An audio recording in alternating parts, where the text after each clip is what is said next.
நாம் உறக்க சொல்லுவோம் ஆசாதி, செவி பார்க்க சொல்லுவோம் ஆசாதி, நாம் ஓங்கி உரைப்போம் ஆசாதி, இது எங்கள் சொத்து, ஆசாதி, வக்பு எங்கள் சொத்து, ஆசாதி, எங்கள் உரிமை, ஆசாதி, உன் திட்டம் ஒழிப்போம், ஆசாதி, உன் சட்டம் ஒழிப்போம், ஆசாதி, உன்னை சட்டம் தகர்ப்போம், ஆசாதி, நாங்கள் பயப்பட மாட்டோம், ஆசாதி, நீ சுருட்ட நினைத்தால் ஆசாதி, வக்பை இழக்க மாட்டோம், ஆசாதி, வக்பை இழக்க மாட்டோம், ஆசாதி, உன்னை விரட்டி அடிப்போம். அடுத்ததாக ஒன்றிய பாஜக அரசு கொண்டு வந்திருக்கின்ற வக்பு திருத்த சட்டத்துக்கு கண்டன உரையை தமிழ்நாடு தௌஹீத் ஜமாத் மாநில செயலாளர் அல்லமீன் அவர்கள் இப்பொழுது கண்டன உரை நிறுத்துவார்கள். அஸ்ஸலாமு அலைக்கும். அல்ஹம்துலில்லாஹ்.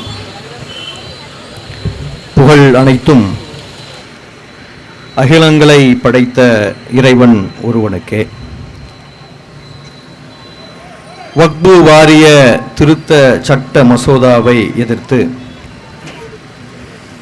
ஜனநாயக ரீதியான ஒரு போராட்டத்தை தமிழ்நாடு தௌஹீத் ஜமாத்தின் சார்பாக ஏராளமான இஸ்லாமியர்கள் கலந்து கொண்டு நடத்தி கொண்டு இருக்கின்றார்கள். பொதுவாக ஆளக்கூடிய இந்த ஒன்றிய அரசாங்கம் கொண்டு வரக்கூடிய சட்டங்கள் அனைத்தும்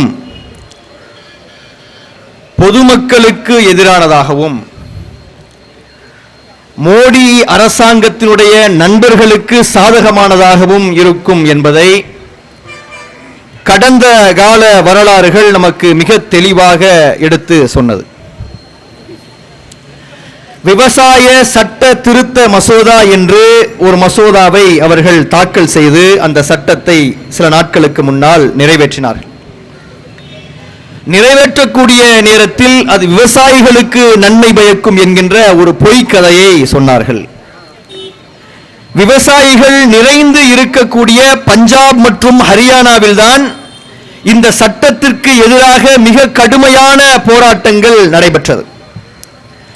ஒரு சட்டம், அந்த சட்டத்தில் ஏற்படுத்தியிருக்கக்கூடிய திருத்தம் பொதுமக்களுக்கு நன்மை படைப்பதாக இருந்திருந்தால் ஒரு வருட காலம் ஊன் உறக்கமில்லாமல் வீடுகளுக்கு திரும்பாமல் மழை வெயில் பனியை குறித்து கவலைப்படாமல் ஆயிரக்கணக்கான மக்கள் வீதிக்கு வந்து வீதியில் நின்று போராடி அந்த சட்டத்தை திரும்ப பெற்றிருக்க மாட்டார்கள்.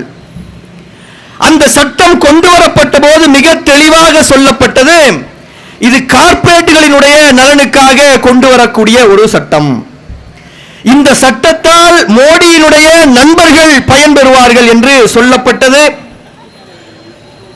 ஆனால் இந்த சட்டத்திற்கு எதிராக அந்த மக்கள் கடுமையான போராட்டத்தை நடத்தியதனுடைய விளைவாக ஒரே ஒரு புள்ளியை கூட, ஒரே ஒரு கமாவை கூட நாங்கள் மாற்ற மாட்டோம், ஒரே ஒரு எழுத்தை கூட நாங்கள் திருத்த மாட்டோம் என்று சொன்ன நெஞ்செழுத்தம் பிடித்த அந்த ஒன்றிய பாஜக அரசு அந்த சட்டத்தை திரும்ப பெற்றது.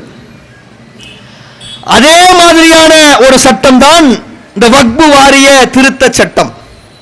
இந்த வக்பு வாரிய திருத்த சட்டத்தை கொண்டு வரக்கூடிய இந்த ஒன்றிய பாஜக அரசாங்கம் என்ன சொல்கிறது என்றால், இந்த வக்பு வாரியத்தில் இருக்கக்கூடிய சொத்துக்கள் எல்லாம் பல மாஃபியாக்களால் கையாளப்படுகிறது, அவர்களிடமிருந்து அதை பாதுகாத்து நாங்கள் இஸ்லாமியர்களுக்கு கொடுக்க நினைக்கிறோம் என்று அவர்கள் சொல்கிறார்கள். இந்த விஷயத்தை சொன்ன உடனேயே ஒரு 5 வயது குழந்தை விழுந்து விழுந்து சிரிக்குது. ஏனென்றால் ஆடு நனைகிறது என்று எந்த காலத்திலும் ஓநாய் கவலையே படாது. அப்படிதானே? ஓநாய்க்கு ஆட்டினுடைய ரத்தத்தை குடிக்க வேண்டும் என்கின்ற எண்ணம் தான் இருக்கும். பாஜக அரசாங்கம் ஒரு காலத்திலும் இஸ்லாமியர்களுக்கு நன்மை செய்வது கிடையாது, நன்மை செய்ய போவது கிடையாது. அவர்கள் நன்மைக்காக இந்த காரியத்தையும் செய்யவில்லை. மாறாக ஒரு காரணத்தை சொல்லி சொத்துக்களை பறிப்பதற்கான ஒரு விஷயத்தை இந்த ஒன்றிய பாஜக அரசாங்கம் செய்கிறது. ஏன் இந்த சட்டம் இப்போது வருகிறது? இந்த சட்டம் வருவதற்கான காரணம் என்ன? இந்த சட்டம் வருவதற்கான காரணம், இது ஆர்எஸ்எஸ் அஜெண்டாவில் இருக்கக்கூடிய ஒன்று. பிஜேபி என்கின்ற ஒரு கட்சி இங்கே ஆள்கிறது என்று நம்ம சிலர் நினைக்கிறோம். ஆனால் இந்த நாட்டை ஆண்டு கொண்டிருப்பது ராஷ்டிரிய ஸ்வயம் சேவக் என்று சொல்லக்கூடிய ஒரு அமைப்பினுடைய சட்டதிட்டங்கள் தான். 1920களில் உருவாக்கப்பட்ட அந்த அமைப்பு இந்த விஷயங்களை எல்லாம் எதிர்க்க வேண்டும் என்று எழுதியிருந்தது. அவர்கள் சொன்ன ஒவ்வொன்றையும் நடைமுறைப்படுத்துவதற்கான கூலி வேலையைத்தான் ஒன்றிய பாஜக அரசு செய்து கொண்டிருக்கிறது. மோடி அரசாங்கம் அதைத்தான் செய்து கொண்டு இருக்கிறது. அவர்கள் ஆர்டிகல் 370 என்று சொல்லக்கூடிய காஷ்மீர் சட்டத்தை, சிறப்பு அதிகார சட்டத்தை ரத்து செய்தார்கள். அதற்கு பின்னணியிலும் ஆர்எஸ்எஸ் பங்களிப்பு இருக்கிறது. அவர்கள் முத்தலாக் தடை சட்டத்தை கொண்டு வந்தார்கள். அதற்கு பின்னணியும் ஆர்எஸ்எஸ் பங்களிப்பு இருக்கிறது. அப்ப அவர்களுடைய எண்ணம் எல்லாம் இந்த நாட்டில் இஸ்லாமியர்கள் நல்லபடியாக வாழக்கூடாது என்பதுதான். அதுதான் மிக தெளிவானது. இந்த நாட்டில் இருக்கக்கூடிய இஸ்லாமியர்கள் மற்றவர்களை போன்று சம உரிமை படைத்தவர்கள் கிடையாது என்பதுதான் அவர்களுடைய சட்டம், அவர்களுடைய திட்டம், அவர்களுடைய எண்ணம். செகண்ட் கிளாஸ் சிட்டிசன்ஸ் என்றுதான் அவர்கள் இஸ்லாமியர்களை இன்னும் சொல்லிக் கொண்டிருக்கிறார்கள். வெளிப்படையே சிரித்து பேசுவார்கள். ஆனால் உள்ளுக்குள் இருக்கக்கூடிய எண்ணம் என்பது இந்த நாடு என்பது இஸ்லாமியர்களுக்கு சொந்தமில்லாதது என்று அவர்கள் நினைப்பார்கள். அந்த அடிப்படையில் அவர்களுடைய கண்களை உறுத்தக்கூடிய ஒரு நிலமாக இந்த வக்பு வாரிய நிலங்கள் இருக்கிறது. வக்பு என்றால் என்ன? இங்க நிறைய பிற மதத்தை சார்ந்த எங்களுடைய தொப்புள் கொடி உறவுகள் இருக்கிறீர்கள். இந்து மதத்தை பின்பற்றக்கூடியவர்கள், கிறிஸ்தவ மதத்தை பின்பற்றக்கூடியவர்கள் இருக்கிறீர்கள். உங்களுக்கு எங்களுக்கு என்ன வித்தியாசம்? ஒரு வித்தியாசமும் இல்லை. உங்களுடைய மொழியும் எங்களுடைய மொழியும் ஒன்று. உங்களுடைய முன்னோர்களும் எங்களுடைய முன்னோர்களும் ஒன்று. நீங்கள் வாழ்ந்த பூமியும் நாங்கள் வாழும் பூமியும் ஒன்று. எந்த வகையிலும் நாங்கள் உங்களிடமிருந்து வித்தியாசப்படவில்லை. ஒன்றே ஒன்றை மட்டும், நாங்கள் இஸ்லாம் என்கின்ற மார்க்கத்தை ஏற்றிருக்கிறோம். நீங்கள் உங்களுடைய கடவுள் கொள்கையை பின்பற்றுகிறீர்கள். இந்த ஒரு விஷயத்தில் மாறுபட்டு இருக்கிறோம். மற்ற அனைத்து விஷயங்களும் ஒன்றுபட்டு இருக்கிறோம். உண்மையில் நீங்கள் எங்களுடைய அண்ணன்கள், தம்பிகள், மாமன்கள், மச்சான்கள், அக்கால், தங்கையர்கள் தான். அப்போ நீங்கள் என்ன விஷயத்தை புரிந்து கொள்ள வேண்டும் என்றால், இந்த வக்பு என்றால் என்ன, இந்த வக்பு வாரிய திருத்த சட்டம் எதற்காக கொண்டு வரப்படுகிறது என்பதை புரிந்து கொள்ள வேண்டும். வக்பு என்கின்ற அரபு மொழிக்கு ஒரு விஷயத்தை நிறுத்துவது என்ற பொருள். சொத்து என்கின்ற ஒன்று இயல்பாக ஒரு மனிதனிடமிருந்து இன்னொரு மனிதனுக்கு வாழையடி வாழையாக வாரிசுரிமையின் அடிப்படையில் சென்று கொண்டே இருக்கும். பாட்டனுடைய சொத்து தந்தைக்கு, மகனுக்கு பிறகு அவனுடைய பிள்ளைக்கு என்று அந்த சொத்துக்கள் சென்று கொண்டே இருக்கும். அதற்கு ஏதாவது முடிவு இருக்குதா? கொடுக்க கொடுக்க சென்று கொண்டே இருக்கும். கொடுக்கவில்லை என்றாலும் சென்று கொண்டே தான் இருக்கும். ஒருத்தர் உயிர் எழுதாமல் மரணிச்சிட்டார் வைங்க, இயல்பாக அவருடைய வாரிசுக்கு அந்த சொத்துக்கள் போய் சேர்ந்துடும்.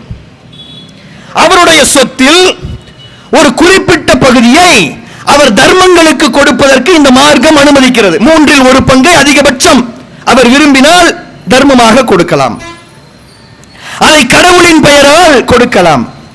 கடவுளின் பெயரால் கொடுக்கப்பட்ட அந்த சொத்து அதற்கு பிறகு யாருக்கும் உரிமை பெற்றதாக ஆகாது. அது இறைவனுடைய சொத்தாக மாறிவிடும். அதை மீண்டும் யாரிடமும் நீங்கள் அன்பளிப்பாக கொடுக்க முடியாது, விற்க முடியாது, வாரிசு உரிமை கோர முடியாது. அந்த சொத்து எந்த நல்ல விஷயத்திற்கு கொடுக்கப்பட்டதோ அந்த நல்ல விஷயத்திற்காக மட்டும் பயன்படுத்தப்பட வேண்டும். உதாரணத்திற்கு, ஒரு மனிதர் இறப்பதற்கு முன்னர் தன்னுடைய சொத்தில் சிலவற்றை கொடுத்து இந்த சொத்தை ஏழைகளுக்கு உணவளிக்கக்கூடிய ஒரு காரியத்திற்காக பயன்படுத்திக் கொள்ளுங்கள் என்று சொல்லிவிட்டு இறந்தால் அது ஏழைகளுக்காகத்தான் உணவளிக்கப்படும். அதற்கு பிறகு அந்த சொத்து வேற யாருக்கும் சொந்தம் இல்லை. ஒரு சொத்தை இந்த இடத்தில் ஒரு இறை வழிபாடு நடக்கக்கூடிய பள்ளிவாசல் அமைய வேண்டும் என்று சொல்லிவிட்டு இறந்தால் அந்த இடத்தில் பள்ளிவாசல் நடக்கும். ஒரு இடத்தை காட்டி இந்த இடத்தில் இறந்தவர்களினுடைய உடல்களை அடக்கம் செய்வதற்கான கபர்ஸ்தான் அமைத்துக் கொள்ளுங்கள் என்று சொல்லிவிட்டு இருந்தால் அது கபர்ஸ்தானுக்காக பயன்படுத்தப்படும். ஒரு இடத்தை கொடுத்து இந்த இடத்தில் அனாதைகளுக்கு தேவையான நற்காரியங்களை நீங்கள் செய்து கொள்ளுங்கள் என்று சொல்லிவிட்டு சென்றால் அது அனாதைகளுக்காகத்தான் அந்த இடம் பயன்படுத்தப்படும். ஒரு இடத்தை கொடுத்து அந்த இடத்தில் இருந்து வரக்கூடிய வருமானத்தை எடுத்து விதவை பெண்களுக்கு நீங்கள் மானியமாக கொடுங்கள் என்று ஒருவர் சொல்லிவிட்டு சென்றால் விதவை பெண்களுக்கு மானியமாக அந்த பொருள் கொடுக்கப்படும். ஒரு சொத்தை கொடுத்து அந்த சொத்தில் இருந்து வரக்கூடிய வாடகையை வருமானத்தை எடுத்து ஏழை எளியவர்களுக்கு, முதியவர்களுக்கு, ஊனமுற்றவர்களுக்கு நீங்கள் கொடுத்து உதவுங்கள் என்று ஒரு மனிதர் சொல்லிவிட்டு சென்றால் அந்த சொத்து அதற்குத்தான் பயன்படுத்தப்படும். எதுவரை? அந்த சொத்து இந்த உலகத்தில் இருக்கும் வரை, அந்த சொத்து பராமரிக்கப்படக்கூடிய வரை, உலகம் அழியும் வரை அந்த நன்மைக்காகத்தான் அது பயன்படுத்தப்படும். எந்த அடிப்படையில் இந்த சொத்து கொடுக்கப்படுகிறது? அவர் ஒரு நன்மையை நாடுகிறார். இறக்கக்கூடிய மனிதர் ஒரு நன்மையை நாடுகிறார். நான் சாகப் போகிறேன், சாவதற்கு முன்னர் என்னுடைய சொத்து மக்களுக்கு நன்மையுடையதாக இருக்க வேண்டும் என்று அவர் கொடுத்து விட்டு இறக்கிறார். அப்போது நன்மைக்காக பயன்படும் என்று அவர் நம்புகிறார். அதற்காகத்தான் அவர் அதை கொடுத்து விட்டு செல்கிறார். இப்ப இங்க இருக்கக்கூடிய சகோதரர்கள், சகோதரிகள், எங்களுடைய பிற மதத்தை சார்ந்த அண்ணன் தம்பிகள், சகோதரிகள் தெரிந்து கொள்ள வேண்டும். இது ஏதோ இன்னைக்கு தோன்றிய விஷயம் இல்லை. இந்த அயோக்கிய பாஜக கும்பல், அயோக்கிய RSS கும்பல் சொல்கிறது, நாங்கள் இந்த நாட்டில் இருக்கக்கூடிய சொத்துக்களை அபகரிப்பதற்காக இதை செய்கிறோம் என்று. இந்த நாட்டை அபகரிக்க வேண்டும் என்கின்ற எண்ணம் இருந்திருந்தால் இந்த நாட்டினுடைய விடுதலைக்காக நாங்கள் போராடி இருக்க மாட்டோம். இந்த நாட்டை அபகரிக்க வேண்டும் என்கின்ற எண்ணம் இருந்திருந்தால் இந்த நாடு விடுதலை போராட்டத்திற்காக போராடி கொண்டிருக்கக்கூடிய நேரத்தில் நாங்கள் எங்களுடைய உயிரை விட்டுக் கொண்டிருந்திருக்க மாட்டோம். மற்றவர்கள் எல்லாம் பள்ளிக்கூடங்களில் படித்துக் கொண்டிருந்த நேரத்தில் இந்த சமுதாயம் களத்தில் இறங்கி இவ்வாறே போராடி கொண்டிருந்தது. காந்தியின் தலைமையில் இந்த கூட்டம் போராடி கொண்டிருந்தது. நேதாஜி சுபாஷ் போஸினுடைய தலைமையில் இந்த கூட்டம் போராடி கொண்டு இருந்தது. இந்திய விடுதலை போர் என்ன என்பதை இந்த உலகத்திற்கு சொல்லிக் கொடுத்த சமுதாயம் இந்த இஸ்லாமிய சமுதாயம். நீங்கள் இந்திய விடுதலை போர் என்றால் என்னவென்று யோசித்துக் கொண்டிருந்த நேரத்தில் 1790களில் இதுதான் விடுதலை போர் என்று இந்திய வரலாற்றில் முதலாக இந்திய விடுதலை போரை நடத்தி காட்டிய சமுதாயம் இந்த இஸ்லாமிய சமுதாயம்.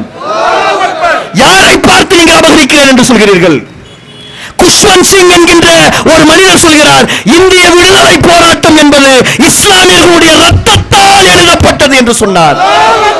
இந்த நாட்டின் விடுதலை போராட்டத்திற்கு ஒரு சமுதாயம் உரிமை கொண்டாட வேண்டும் என்றால் அது இஸ்லாமிய சமுதாயம் என்று சொன்னார். நாங்கள் உணர்ச்சி வசப்பட்டு பேசவில்லை, வரலாற்றை பேசுகிறோம். வரலாற்றை பேசுகிறோம். வரலாற்று புத்தகங்களை நீங்கள் எடுத்து படியுங்கள். 1790களில் விடுதலை போராட்டத்தை தொடங்கியது யார்? ஹைதர் அலியும் திப்பு சுல்தானும். மாற்று கருத்து இருக்கிறதா? முதல் இந்திய விடுதலை புலி என்று திப்பு சுல்தான் அழைக்கப்பட்டார். மாற்று கருத்து இருக்கிறதா? இந்தியாவில் திப்பு சுல்தான் உயிரோடு இருக்கக்கூடியவரை இந்தியாவில் யூனியன் ஜாக் கொடி பறக்க வேண்டும் என்கின்ற எண்ணத்தை மறந்து விடுங்கள் என்று சொன்னானே ஒரு ஆங்கிலேய கவர்னர் விக்டோரியா மகாராணிக்கு எழுதிய கடிதத்தில். மறுக்கிறீர்களா? வரலாற்று ஆவணங்கள் இருக்கிறதா? இந்த நாட்டின் விடுதலைக்காக நேதாஜி சுபாஷ் சந்திர போஸ் போராடி கொண்டிருந்த நேரத்தில் பல 100 கோடி ரூபாய் சொத்து மதிப்பை அள்ளி கொடுத்தானே வல்லல் ஹபீப், ஞாபகம் இருக்கிறதா? இந்த நாட்டினுடைய விடுதலைக்காக வாவு சிதம்பரம் போராடி கொண்டிருக்கக்கூடிய நேரத்தில் பக்கீர் முகமது ராவுத்தர் பல லட்சக்கணக்கான ரூபாய்களை கப்பல் வாங்குவதற்கு கொடுத்தார்களே, ஞாபகம் இருக்கிறதா? யாரை பார்த்து அபகரிக்க வேண்டும் என்று சொல்கிறீர்கள்? நாங்கள் கொடுத்து பழகியவர்கள், இழந்து பழகியவர்கள், இந்த நாட்டிற்காகவே எங்களை தியாகம் செய்து பழகியவர்கள். வரலாற்றை ஒழுங்காக படியுங்கள். அப்ப நாங்கள் ஏன் இந்த விஷயத்தில் போராடுகிறோம்? நாங்கள் ஏன் இந்த விஷயத்தை மிக முக்கியமாக கொண்டு போகிறோம்? ஏனென்றால் இது மார்க்கம் சார்ந்த விஷயம். இது நாங்கள் எங்களுக்கு எழுதி கொண்ட சட்டம் இல்லை. எங்களுடைய மார்க்கம் எங்களுக்கு சொல்லிக் கொடுத்த சட்டம். 1400 வருடங்களுக்கு முன்னர் உமர் ரலியல்லாஹு அன்ஹு என்று முஹம்மது நபியினுடைய நெருங்கிய தோழர் ஒருவர் தனக்கு கிடைத்த சொத்து ஒன்றை எவ்வாறு அழகிய முறையில் பயன்படுத்த வேண்டும் என்கின்ற கேள்வியை முஹம்மது நபி ஸல்லல்லாஹு அலைஹி வஸல்லம் அவர்களிடம் கேட்டபோது நபிகள் நாயகம் ஸல்லல்லாஹு அலைஹி வஸல்லம் அவர்கள் சொன்னார்கள், அந்த சொத்தின் அசலை நீங்கள் வைத்துக் கொள்ளுங்கள், அதனுடைய பலனை மற்றவர்களுக்கு நீங்கள் கொடுப்பதற்கு எழுதி வையுங்கள் என்று சொன்னார்கள்.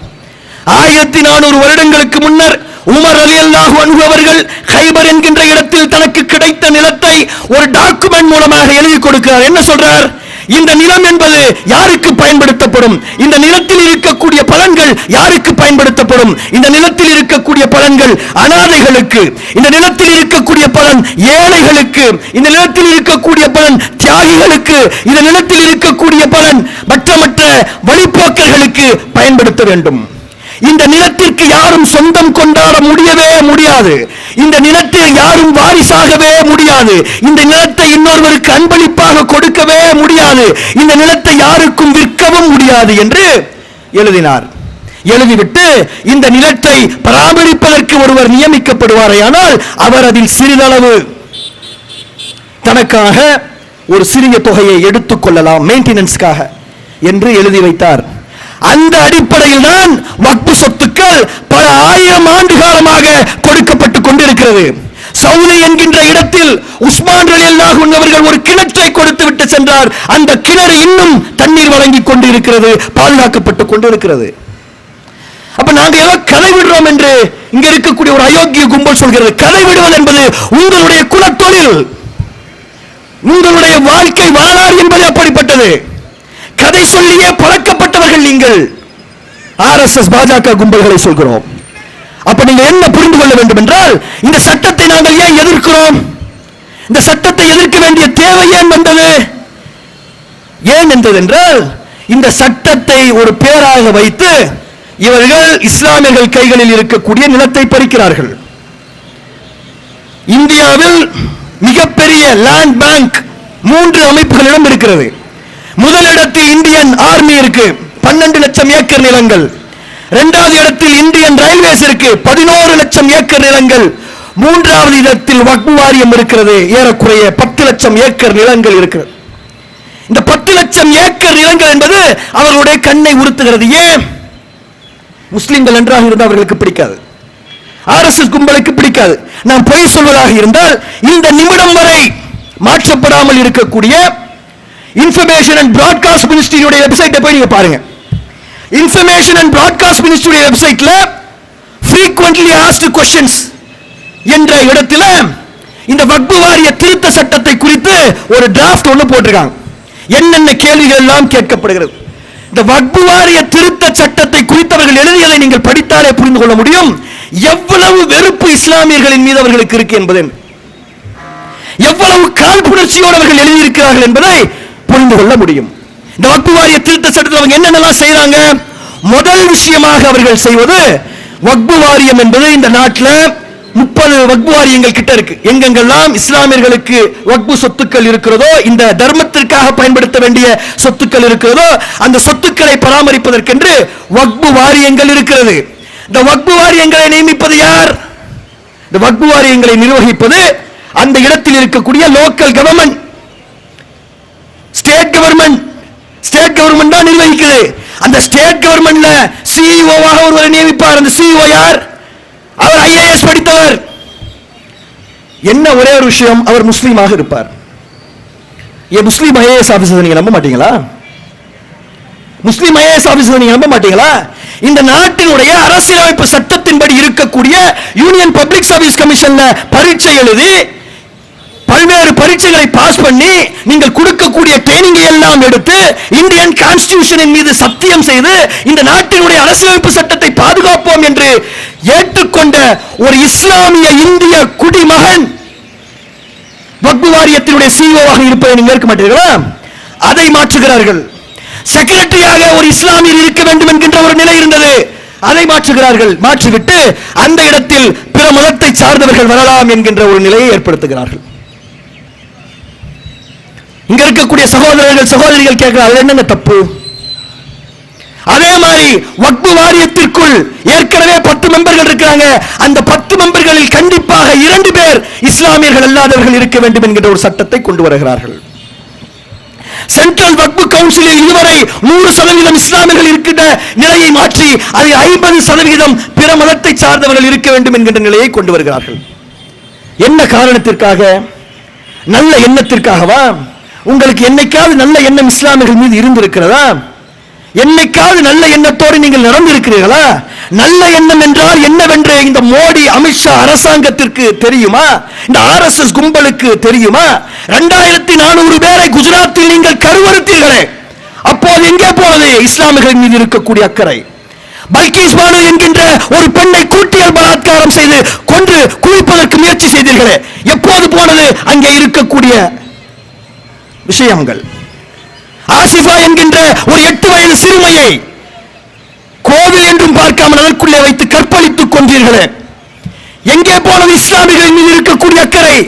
இப்போ வந்து நீங்க சொல்றீங்க 2 இஸ்லாமிய பெண்கள் அங்கீகாரம் பெற வேண்டும் என்பதற்காக நாங்கள் திருத்துகிறோம். வெட்கமாக இல்லை? இஸ்லாமிய பெண்களின் மீது எங்க உங்களுக்கு அக்கறை? அப்படிப்பட்ட அக்கறை இருந்திருந்தால் பில்கிஸ் பானுவை கற்பழித்து கொன்று கொல்ல முயற்சித்த அந்த 12 பேர் பெயிலில் வரும்போது அவர்களுக்கு மாலை போட்டு ஸ்வீட் கொடுத்து வரவேற்றிருப்பீர்களா? வரவேற்ற கூட்டம் காட்டு முராண்டி கூட்டம், மனித இனத்தில் சேர்க்கப்படலாமா என்று யோசிக்கப்பட வேண்டிய கூட்டம்.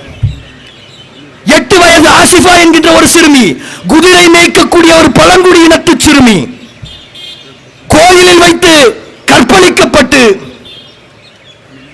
தலை உடைத்து முதுகெலும்பு உடைத்து கொல்லப்படுகிறான்.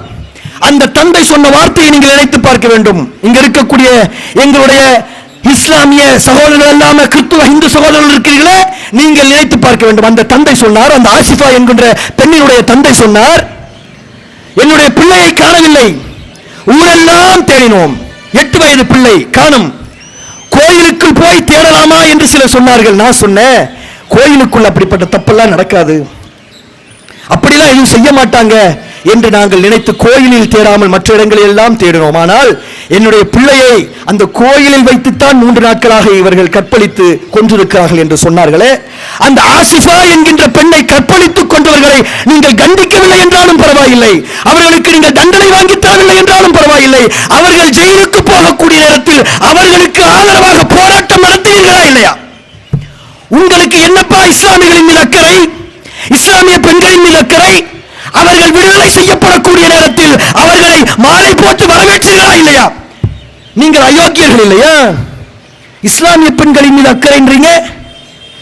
சரி, இஸ்லாமிய பெண்களின் மீது அக்கறை என்றால் அந்த 2 இடத்தை இஸ்லாமிய பெண்களுக்கு கொடுக்கணும்னு சொல்றீங்களே, ஏன் நீங்க சுப்ரீம் கோர்ட் ஜட்ஜா இஸ்லாமிய பெண்களை ஆக்குங்க? நாங்க எதுவுமே கேள்வி கேட்க போறதில்லை, இது ஆக்குங்க. இஸ்லாமிய பெண்களின் மீது அக்கறை இருக்குல்ல, சுப்ரீம் கோர்ட் ஜட்ஜுகளாக நியமிக்கப்படக்கூடியவர்களில் 5% இஸ்லாமிய பெண்களுக்கு என்று அறிவியுங்கள். ஹைகோர்ட் ஜட்ஜுகளாக இருக்கக்கூடியவர்களில் 5% இஸ்லாமிய பெண்களுக்கு என்று நீங்கள் அறிவியுங்கள். ஆண்களுக்கு கூட நீங்க கொடுக்க வேண்டாங்க, பெண்களுக்கு கொடுங்க. ப்ரொஃபசர்ஸ், சென்ட்ரல் யூனிவர்சிட்டிஸ்ல இருக்கக்கூடிய ப்ரொஃபசர்ஸ் கொடு, 5% இஸ்லாமிய பெண்களுக்கு கொடு. கொடுக்க மாட்டியே, ஏன்?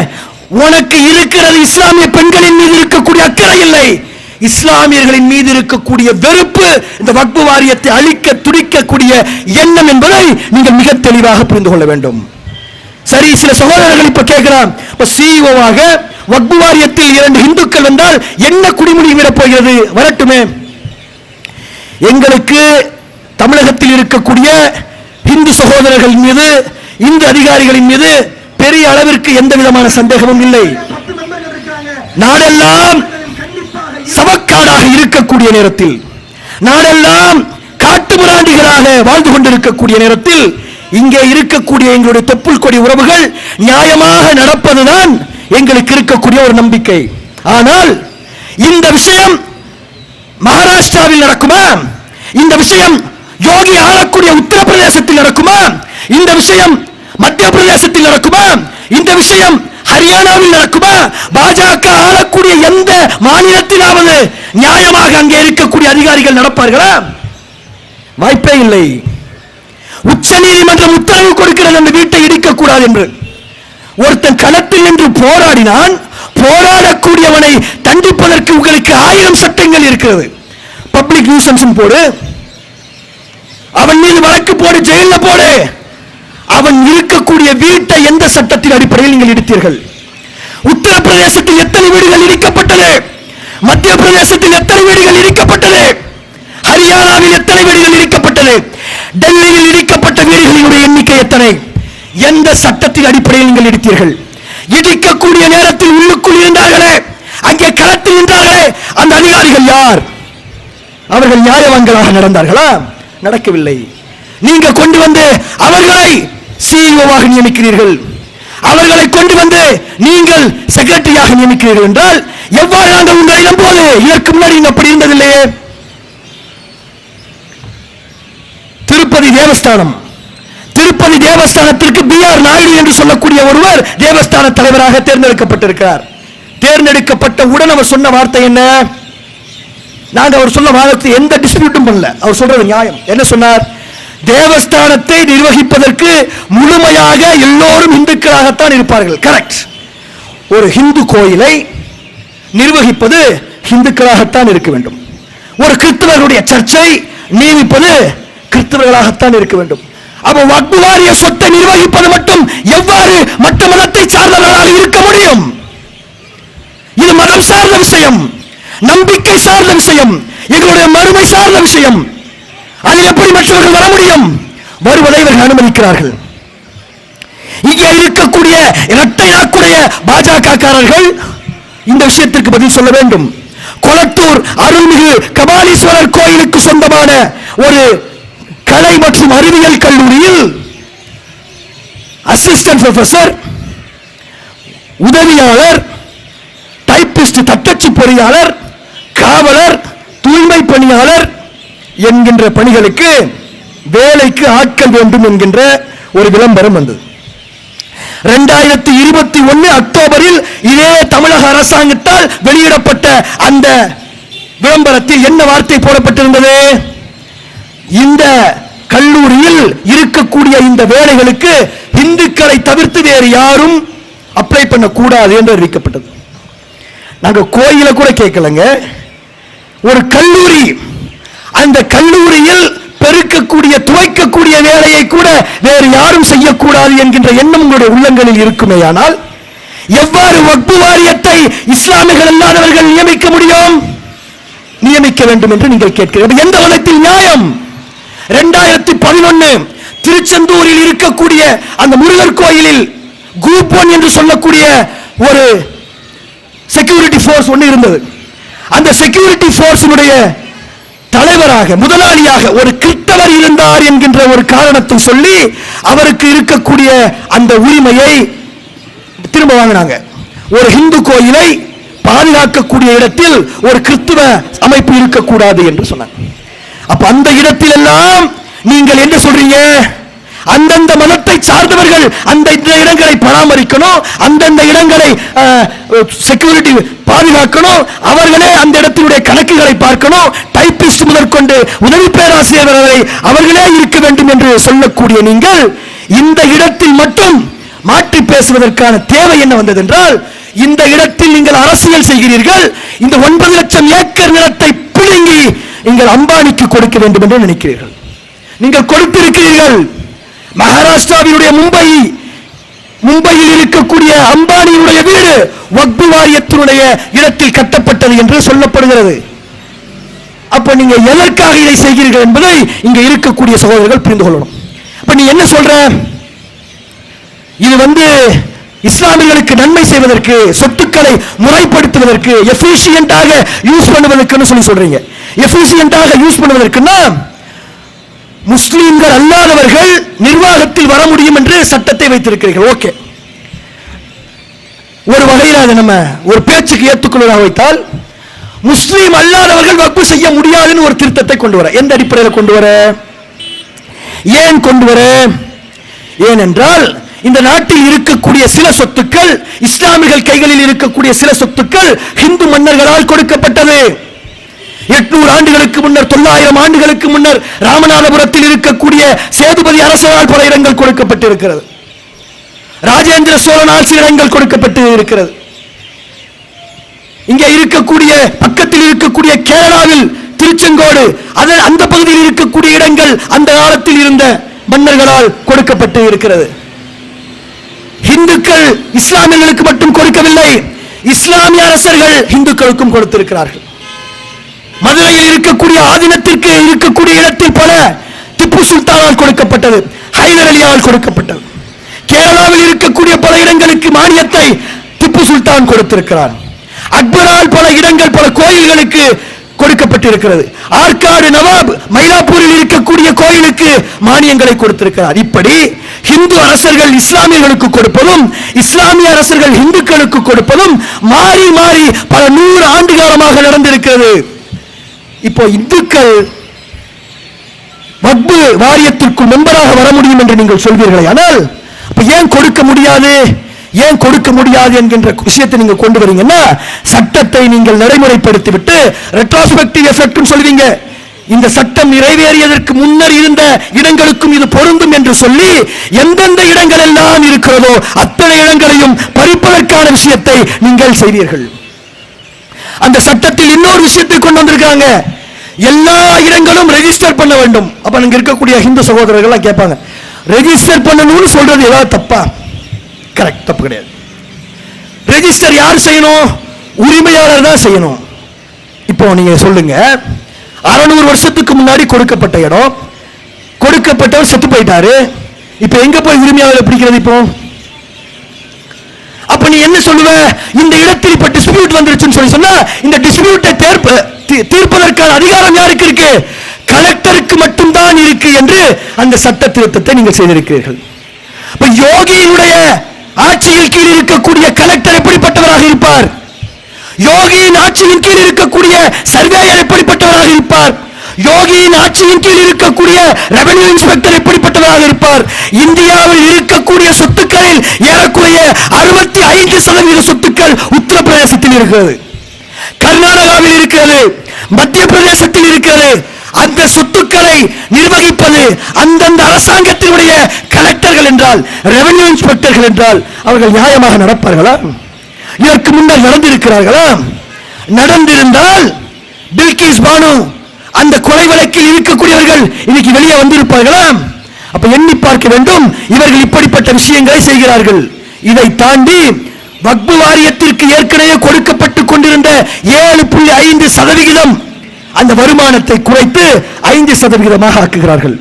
அதையும் தாண்டி இதற்கு முன்னாடி வக்பு வாரியம் பாதுகாக்கிறதா அவனுடைய நோக்கம், நல்லவன் தானே நீனே, அது அவனுடைய நோக்கமாக இருந்தால், இதற்கு முன்னாடி வக்பு வாரியத்திற்கு இருக்கக்கூடிய இடத்தை யாராவது அபகரித்திருந்தால் அபகரிக்கக்கூடியவர்களுக்கு 2 வருட கடுங்காவல் தண்டனை என்று சட்டத்தில் இருந்ததை மாற்றி சிம்பிள் இம்ப்ரிசன்மென்ட் என்று மாற்றுகிறீர்கள். அவர்களுக்கு பெயில் கிடைக்கக்கூடிய வகைகளை எளிமையாக்குகிறீர்கள். இப்படிப்பட்ட காரியங்களை நீங்கள் எவ்வாறு செய்கிறீர்கள்? அதில் இருக்கக்கூடிய நீதிமன்றம், வக்பு ட்ரிபியூனல், அந்த ட்ரிபியூனலுடைய அதிகாரத்தை நீங்கள் பறிக்கிறீர்கள். ஒரு விஷயத்தை புரிந்து கொள்ளணும், நிறைய கதைகள் விடுவார்கள். என்ன சொல்லுவாங்க தெரியுமா?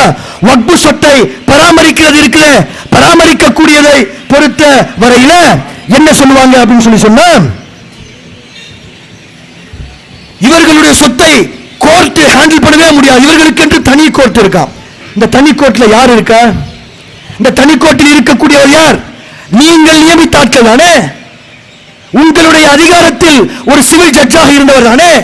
உங்களுடைய அதிகாரத்தில் ஒரு கவர்மெண்ட் குரூப் 2 ஆபீசராக இருந்தவர் தானே. அந்த அதிகாரி ஒரு விஷயத்தை தீர்மானிப்பதில் என்ன கேடு? இந்து அறநிலையத்துறையில் இருக்கக்கூடியவர்கள் எல்லாம் யார்? இந்து அறநிலையத்துறையில் இருக்கக்கூடிய எல்லாம் யார்? அரசு அதிகாரிகள் இல்லையா? அதை இந்துக்கள் தானே பராமரிக்கிறாங்க. அந்த இடத்தில் ஒரு முஸ்லீமை கொண்டு பராமரிப்பதற்கு நீங்கள் தயாராக இருப்பீர்களா? நாங்கள் எதிர்பார்க்கவில்லை. அப்ப அந்த இடத்தில் எதிர்பார்க்காத நீங்கள் வக்பு ட்ரிபியூனலில் இருக்கக்கூடியவர்களை வெளியேற்றிவிட்டு அந்த மார்க்கம் சார்ந்த விஷயங்களை தெரிந்திருக்கக்கூடிய ஒரு மார்க் அறிஞரையும் நீக்கிவிட்டு அந்த வக்பு ட்ரிபியூனலை பலம் இல்லாத, பல் இல்லாத சீப்பாக மாற்றுகிறீர்கள். பல் பிடுங்கப்பட்ட ஒரு பாம்பாக நீங்கள் மாற்றுகிறீர்கள். அப்ப இதுதான் உங்களுடைய நோக்கம். அப்ப வக்பு வாரிய திருத்த சட்டம் என்று நீங்கள் கொண்டு வருவது இந்த நாட்டில் இருக்கக்கூடிய இஸ்லாமியர்களுக்கு நன்மை செய்வதற்கு இல்லை, 9 லட்சம் ஏக்கர் நிலங்களை அபகரித்து உண்பதற்கு. நீங்கள் ஒரு விஷயத்தை புரிந்து கொள்ள வேண்டும், இந்த சமூகம் அமைதியை விரும்பக்கூடிய சமூகம் தான். இந்த சமூகம் ஜனநாயக ரீதியாக போராடக்கூடிய ஒரு சமூகம். நீங்கள் இந்த சட்ட திருத்தத்தை கொண்டு வந்து நிறைவேற்றிவிட்டு இஸ்லாமியுடைய சொத்துக்களை நீங்கள் பறித்து விடலாம் என்று நின்றால், நீங்கள் இதுவரை வரலாற்றில் காணாத மிக கடுமையான போராட்டங்களை நீங்கள் காண்பீர்கள். உங்களால் எங்களை தடுக்க முடியாது.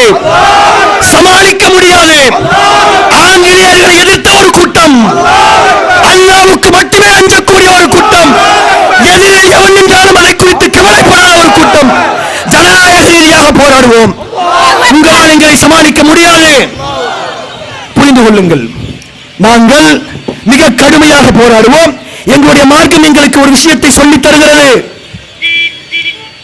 மார்க்கத்தின் அடிப்படையில் ஒரு சொத்தை பாதுகாப்பதற்காக போராடி அந்த போராட்ட களத்தில் உங்களுடைய அத்துமீறல்களால் எங்களுக்கு மரணமே வந்து விட்டாலும் நாங்கள் ஷஹீத் என்கின்ற அந்தஸ்தை பெறக்கூடியவர்கள். உயிர் போனாலும் அதை குறித்து கவலைப்படாதவர்கள். நாங்கள் ஜனநாயக ரீதியாக போராடுவோம், இறுதி வரை போராடுவோம், இலக்கை அடையும் வரை போராடுவோம். எங்கள் சட்டத்தின் மூலமாக எங்களை தடுப்பதற்கு நீங்கள் நினைத்தால் அதை தடுப்புற செய்யக்கூடிய அளவிற்கு நாங்கள் போராடுவோம். அதை நீங்கள் தடுக்க முடியாது, அங்களை நீங்கள் எதிர்க்க முடியாது. எல்லாம் வல்ல இறைவனுடைய அருளால் நாங்கள் வெல்வோம், இறுதி வரை நின்று போராடுவோம் என்று சொல்லிக்கொண்டு எங்களுடைய உரையை முடித்துக் கொள்கிறோம். வாஹிர் துவானா அல்ஹம்துலில்லாஹ். அஸ்ஸலாமு அலைக்கும் வரஹ்மத்துல்லாஹ்.